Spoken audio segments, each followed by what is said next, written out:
Hello friends, आप सभी का स्वागत है आपके अपनी यूट्यूब सुपर मैथ 4 चैनल में। तो दोस्तों, हम इस वीडियो में सीरीज यानी श्रृंखला वाले क्वेश्चनों के बारे में बात करेंगे, जो कि दोस्तों रीजनिंग का सबसे बड़ा टॉपिक माना जाता है, क्योंकि दोस्तों इसमें से आपको प्रश्न 8 अंक के पूछे जाते हैं दोस्तों, इसलिए ये रीजनिंग का सबसे बड़ा टॉपिक ही माना जाता है। ठीक, तो हम बिना देरी के अपने क्वेश्चनों को सॉल्व करते हैं। तो दोस्तों, हमारा फर्स्ट क्वेश्चन रहेगा कि निम्नलिखित श्रेणी का विकल्प का चयन कीजिए। तो दोस्तों, आपके पास एक सुंदर सी प्यारी सी एक श्रेणी देकर रखी हुई है सीरीज। ठीक, तो इसमें दोस्तों हमें करना क्या है, जो क्वेश्चन मार्क दिखाई दे रहा है ना लाल कलर में, हमें इसकी जगह पर एक वैल्यू फाइंड करनी है, जो कि आपके पास 4 ऑप्शन देकर रखे हुए हैं। ठीक, तो दोस्तों इसमें करना क्या होता है कि सीरीज वाले में सबसे पहले तो आपको क्या होना चाहिए, सीरीज की पहचान पता होनी चाहिए। ठीक, कि वो सम संख्याओं में है अथवा विषम संख्याओं में है। इसके बाद दूसरा जो नियम होता है दोस्तों, वो होता है कि आपको ये पता होना चाहिए कि जो सीरीज है वो बढ़ते क्रम में जा रही है या फिर घटते क्रम में हो रही है। ठीक, यानी दोस्तों छोटे से बड़ी की ओर जा रही है या फिर बड़े से छोटे की ओर जा रही है। ठीक, थर्ड वाला जो लॉजिक लगता है दोस्तों, वो लगता है आपके बीच का अंतर। ठीक, यानी कि दो पदों के बीच का अंतर होना चाहिए। ठीक, दो पदों के बीच का अंतर कितना आ रहा है आपको अंतर निकालना होना चाहिए।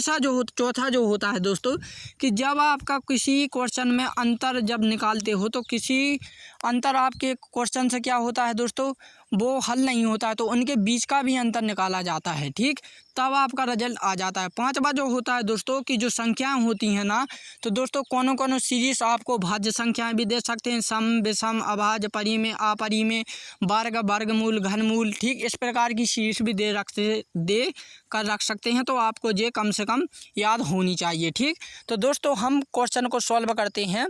तो दोस्तों 25, 35, 45 और क्या है दोस्तों, क्वेश्चन मार्क है और 65 है। तो अब यहाँ पर देखिए दोस्तों, ये जो श्रेणी है दोस्तों सीरीज है वो बढ़ते क्रम की हो जा रही है। ठीक, अब हमें थर्ड वाला लॉजिक जो लगाना है दोस्तों, वो क्या है कि मैंने बताया था अंतर। तो इनके बीच का अंतर देखें दोस्तों, तो इनके बीच का अंतर हमेशा कितना चला, 10 चल रहा है। इनके बीच का अंतर भी दोस्तों 10 चल रहा है, यानी दोस्तों प्रत्येक के दो पदों का अंतर कितना आ रहा है, 10 आ रहा है। तो दोस्तों हम 45 में जब हम 10 ऐड करेंगे तो 55 आ जाएगा, जो कि ऑप्शन बी में देकर रखा है। ठीक, ऑप्शन बी में देकर रखा हुआ है। ठीक, यहाँ पर मुझे उम्मीद है कि ये क्वेश्चन आप लोगों को समझ में आ गया होगा। नेक्स्ट क्वेश्चन रहेगा दोस्तों कि निम्न श्रेणी का विकल्प चयन कीजिए। तो 22, 21, 23 क्वेश्चन मार्क 24, 19, 25। तो देखो दोस्तों, ना ही तो ये सम है ना ही तो विषम है, ना ही तो ये बढ़ते क्रम में है ना ही तो ये घटते क्रम में है। और यदि इनके बीच का अंतर निकालें दोस्तों, तो बीच का अंतर भी आपको समझ में नहीं आएगा। देखो अब कैसे, यदि इनके बीच का अंतर देखें तो 1 है, इन दोनों के बीच का अंतर देखें तो दोस्तों 2 है। ठीक, अब इन दोनों के बीच का अंतर हमें पर निकालना है। तो यहाँ पर देखो दोस्तों कि जो अंतर निकाल रहे हैं ना, तो अंतर क्रम से बढ़ता जा रहा है। कैसा हो रहा है, बढ़ रहा है। ठीक, क्या बढ़ रहा है, हम दोस्तों इसमें यदि हम 3 ऐड कर दें तो दोस्तों तो हमारा कितना हो जाएगा, 26 हो जाएगा। ठीक, 26 जो कि किसी ऑप्शन में नहीं देकर रखा। अब दोस्तों हम 3 क्या करते हैं, माइनस करते हैं। मैं बताता हूँ माइनस क्यों किया हुआ है। ठीक, माइनस करेंगे तो 20 बचेगा। ठीक, अब माइनस क्यों कर रहे हैं दोस्तों, तो ऑप्शन डी में देकर रखा है 20, तो इसका 20 ही राइट आंसर हो जाएगा। अब देखो दोस्तों, मैं रीजन बताता हूँ कि हमने माइनस क्यों किया है। ठीक, अब यहाँ पर देखो दोस्तों 22 के बाद क्या हो रहा है, 23 हो रहा है, यानी कि दोस्तों एक पद बढ़ें। ठीक, सॉरी, जो एक पद है उनने बीच का पद छोड़ दिया है और हमेशा श्रेणी किस में जा रही है, बढ़ते क्रम में जा रही है। देखो जैसे 22 के बाद 23। ठीक, उनने एक पद छोड़ना है, 23 के बाद 24 हो गया, 24 के बाद क्या हो गया, 25 हो गया। अब यहाँ से देखो दोस्तों घटते क्रम में जा रही है। ठीक, 21 के बाद 20 आया होगा, 20 के बाद फिर क्या आया होगा, 19 आया होगा। तो समझ गए ना किस प्रकार हमने घटाया था, समझ गए ना। ठीक, मुझे उम्मीद है कि समझ गए होंगे। नेक्स्ट क्वेश्चन, तो नेक्स्ट जो क्वेश्चन रहेगा दोस्तों, वो रहेगा आपका किसमें, लेटर सीरीज में। अभी तक मैं आप लोगों को किसके बारे में बताऊँ, नंबर सीरीज, अब लेटर सीरीज में। ठीक, एक क्वेश्चन ऐसा भी होगा जिसमें लेटर और नंबर दोनों ही होंगे। ठीक, तो आपकी 3 प्रकार की सीरीज पूछी जाती हैं। ठीक, तो मैं सभी के एक एक करके क्वेश्चन बता रहा हूँ इस वीडियो में। ठीक, तो JFF क्वेश्चन मार्क MJJJASO है। तो दोस्तों अब हमें इसमें क्या कर सकते हैं, किसी भी प्रकार की आप कोडिंग संख्या लगा लीजिए, कोई मतलब नहीं निकलेगा। मैंने पहले ही बताया था कि सीरीज वाले क्वेश्चन में ज़रूरी नहीं है कि प्रत्येक क्वेश्चन में ही कोडिंग संख्या लगे। तो देखो दोस्तों, मैंने जो आपको छठवां वाला बताया था ना लेटर वाली सीरीज में, कि जब भी आपको लेटर सीरीज दी जाए तो आपको छठा जो पॉइंट है नियम उसका वो याद होना चाहिए। जैसे कि मैंने बताया था कि आपको संडे मंडे के नाम याद होने चाहिए, ठीक, किसी वस्तु का नाम इस मीनिंग याद होनी चाहिए, खासकर एजुकेशन से रिलेटेड, ठीक। उसके बाद दोस्तों महीने, दिन, ठीक, 1 2 3 अल्फ़ाबेट किसी भी प्रकार के, ठीक, ये आपको याद होनी चाहिए। तो यहाँ पर दोस्तों जो देकर रखा है वो आपको मंथ से लेकर, क्या, मंथ और ईयर, ठीक, मंथ यानी महीनों से संबंधित क्वेश्चन पूछा गया। अब देखो कैसे, जनवरी, फरवरी, मार्च, तो यहाँ पर क्या होगा दोस्तों, अप्रैल, मई, जून, जुलाई, अगस्त, सितंबर, अक्टूबर, ठीक, समझ गए ना किस प्रकार से। तो दोस्तों इनने डायरेक्टली महीनों के नाम देकर रख दिए हुए यहाँ पर आपको भ्रम में डालने के लिए, ठीक। तो ऑप्शन सी इसका राइट आंसर हो जाएगा ए।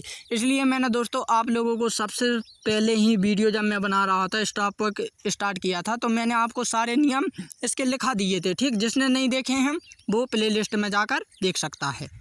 नेक्स्ट क्वेश्चन रहेगा दोस्तों हमारा कि निम्नलिखित श्रेणी का चयन कीजिए।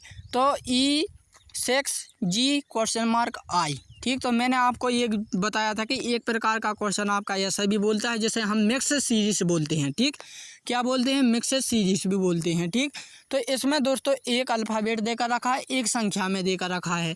तो अब आप इस स्थिति में क्या करोगे, तो दोस्तों इस स्थिति में जब भी आपको मिक्स सीरीज के बारे में कोई क्वेश्चन आए तो इसमें ज़रूर से ज़रूर, चाहे क्वेश्चन हल हो चाहे ना हो, लेकिन इसमें कोडिंग संख्या हमेशा लगती है, इस बात का आप ध्यान रखना, ठीक।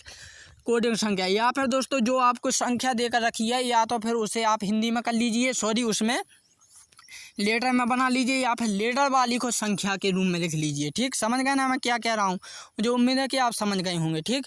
तो दोस्तों ई है, ई के बाद क्या आया, 6 आया, 6 के बाद क्या आया, जी आया, जी के बाद क्वेश्चन मार्क आया, क्वेश्चन मार्क के बाद आई आया, ठीक। अब दोस्तों ई का जो होता है वो होता है 5 और जी का होता है दोस्तों वो होता है 7 और इसका होता है दोस्तों वो होता है 9।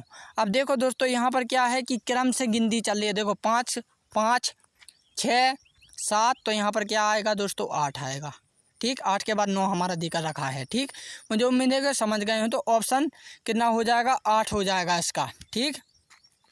जो कि ऑप्शन में नहीं देकर रखा है दोस्तों तो ये गलत टाइप हो गया है, 7 की जगह पर यहाँ पर ऑप्शन ये में 8 कर लीजिएगा, 8 ही इसका राइट आंसर हैगा, ठीक। तो दोस्तों अब नेक्स्ट क्वेश्चन देखते हैं। देखो दोस्तों जो इस क्वेश्चन को समझ में नहीं आया तो मैं एक बार फिर से आप लोगों को बता देता हूँ इसमें हुआ क्या है। दोस्तों 5 को उनने क्या लिख दिया, ई लेटर के रूम में लिख दिया, 5 को उनने लेटर के रूम में लिख दिया, और यहाँ पर दोस्तों जो 7 है 7 को उनने लेटर के रूम में लिख दिया, और जो 9 है दोस्तों इसे भी उनने लेटर के रूम में लिख दिया, और यहाँ पर दोस्तों 8 है। अब आपको एक डाउट और होगा कि सर हमने जो है वो 8 ही क्यों लिखा है, ठीक। हम यहाँ पर और कुछ भी तो लिख सकते, जी के बाद एच भी तो लिख सकते थे। तो आपका क्वेश्चन बिल्कुल सही है, लेकिन आपको ये चीज़ भी ध्यान रखनी है कि एक लेटर में चल रहा है और एक अल्फ़ाबेट में चल रहा है, उसमें संख्या में चल रहा है। तो देखो एक पद छोड़ा लेटर में आ गया, फिर एक पद भी तो छोड़ना है हमें, तो लेटर जो पद छोड़ा है वो किस में है, संख्या में है, इसलिए हमने संख्या लिखाई है 8, ठीक। नेक्स्ट क्वेश्चन, तो नेक्स्ट क्वेश्चन निम्नलिखित श्रेणी का विकल्प कीजिए। तो 5 4 6 3 क्वेश्चन मार्क 2 8 एक सीरीज देकर रखी है। अब बताइए अब इसमें हम क्या कर सकते हैं, ठीक। तो दोस्तों अब आपको वही जो पिछला वाला मैंने क्वेश्चन बताया था वही क्वेश्चन आप याद कर लीजिए। तो ये क्वेश्चन कोई ज़्यादा कठिन नहीं है, ठीक। तो इसमें हुआ क्या है दोस्तों, उन्हें एक पद पढ़ के, ठीक, यानी जो 20 का पद है दोस्तों 20 का पद एक पद छोड़ दिया है और हमेशा क्या क्रम से आगे की ओर बढ़ती गई है ये सीरीज। देखो जैसे कि 5 के बाद 6 आया, 6 के बाद 7 आया होगा, 7 के बाद क्या आया होगा, 8 आया होगा, ठीक। हम मान लेते हैं अभी 7, ठीक। अब दोस्तों जो 20 का पद है 20 का पद हमेशा क्रम से घट रहा है। देखो 4 के बाद 3 हो गया, 3 के बाद 2 हो गया। तो मुझे उम्मीद है कि समझ गए होंगे, ज़्यादा समझाने की ज़रूरत नहीं है इस क्वेश्चन में, ना ही समझने की ज़रूरत है, ठीक। तो ऑप्शन 20 का राइट आंसर हो जाएगा कितना, 7, ठीक। नेक्स्ट क्वेश्चन देखते हैं। तो नेक्स्ट क्वेश्चन है ADG क्वेश्चन मार्क और M। अब ऐसी स्थिति में आप क्या करोगे। तो देखो दोस्तों मैंने पहले बताया था कि ज़रूरी नहीं कि हर क्वेश्चन में क्या हो, कोडिंग संख्या हो, लेकिन ज़रूरी भी है कि हर उसमें सवाल में कोडिंग संख्या लगती भी है, ठीक। तो मैंने बताया था तो जो व्यक्ति से लेटर संख्या बिल्कुल क्लियर ही याद है तो वो लगा सकता है, और नहीं है तो दोस्तों उनके लिए भी एक शानदार ट्रिक मैं बताता हूँ, ठीक। अब ए का तो होता है कितना दोस्तों वो होता है 1, और डी का कितना होता है 4 होता है। ठीक, डी के बाद क्या आता है ई, एफ और जी, यानी कि 7 किसका होता है, इसका होता है। ठीक, अब यहाँ पर देखो दोस्तों, अब हो क्या रहा है, उनने 2-2 लेटर छोड़ दिए हैं, सॉरी 3-3। ठीक, अब देखो दोस्तों, ए के बाद क्या है, उनने बी और सी छोड़ दिया है। क्या छोड़ दिया, सी छोड़ दिया। ठीक, डी के बाद दोस्तों उनने क्या छोड़ दिया, ई छोड़ दिया है और एफ छोड़ दिया है। ठीक, एफ के बाद दोस्तों उनने क्या लिख दिया है, जी के बाद दोस्तों जी। अब देखो उनने क्या 2-2 लेटर छोड़े हैं, तो हमें 2-2 ही लेटर छोड़ने हैं इसमें। ठीक, अब 2-2 लेटर किस प्रकार से छोड़ेंगे, देखो उन्होंने ए के बाद बी और सी छोड़ दिया है, फिर डी लिख दिया, फिर डी के बाद दोस्तों ई और एफ छोड़ दिया, उनने जी लिख दिया, जी के बाद दोस्तों एच और आई छोड़ेंगे, आई के बाद दोस्तों वो क्या लिखेंगे, जे लिखेंगे। ठीक, जे के बाद दोस्तों फिर 2 लेटर छोड़ेंगे, वो क्या छोड़ेंगे, के और एल छोड़ेंगे, और उन्होंने एम लिख दिया है। तो मुझे उम्मीद है कि ये समझ गए होंगे। तो ऑप्शन जे इसका राइट आंसर हो जाएगा, डी वाला। ठीक, मुझे एक बार और मैं आप लोगों को क्लियर ही समझा देता हूँ, इसमें तो कुछ जाना ही वैसा हो गया है मिक्स सा। ठीक, तो यहाँ पर कुछ नहीं करना है दोस्तों, उनने 2 लेटर छोड़ दिए, बी और सी यहाँ पर छोड़ दिया है, यहाँ पर क्या डी के बाद ई और एफ छोड़ दिया है। ठीक, एफ के बाद दोस्तों यहाँ पर भी 2 बीच में लेटर छोड़ने हैं, तो वो क्या जोड़ेंगे, जी के बाद क्या आता है, एच और आई आता है, जे छोड़ दिया। ठीक, आई के बाद दोस्तों फिर जो तीसरा पद है वो उनने लिख दिया है, वो क्या लिख दिया है, जे लिख दिया है। क्या लिख दिया, जे लिख दिया। जे के बाद दोस्तों हमें 2 पद फिर छोड़ने हैं, जे के बाद दोस्तों के और एल उनने छोड़ दिया है, और यहाँ पर एम लिख दिया है, यानी कि उनने 2-2 पद लिखे छोड़ दिए हैं, और बाकी का तीसरा पद उनने जो कहता हूँ लिखा हुआ है। ठीक, मुझे उम्मीद है कि समझ गए होंगे। ठीक, जैसे कि मैंने बताया था, इसका होता है 1, इसका होता है 4, इसका होता है 7। आप देखो इनके बीच का अंतर कितने हैं, 3-3 का है। ठीक, तो मैंने बताया था जिसे कोई संख्या अच्छे से याद है तो वो उसके सहायता से कर सकता है, जैसे मैंने बताया है तो आप इस अनुसार भी कर सकते हैं। ठीक, तो दोस्तों अब जो क्वेश्चन मैं आप लोगों को दे रहा हूँ ये होमवर्क के तौर पर हैं, तो दोस्तों मुझे उम्मीद है कि ये क्वेश्चन आप मुझे कमेंट करके बताएंगे। तो दोस्तों अब हम मिलते हैं अपनी अगली वीडियो में, तब के लिए जय हिंद एंड जय भारत।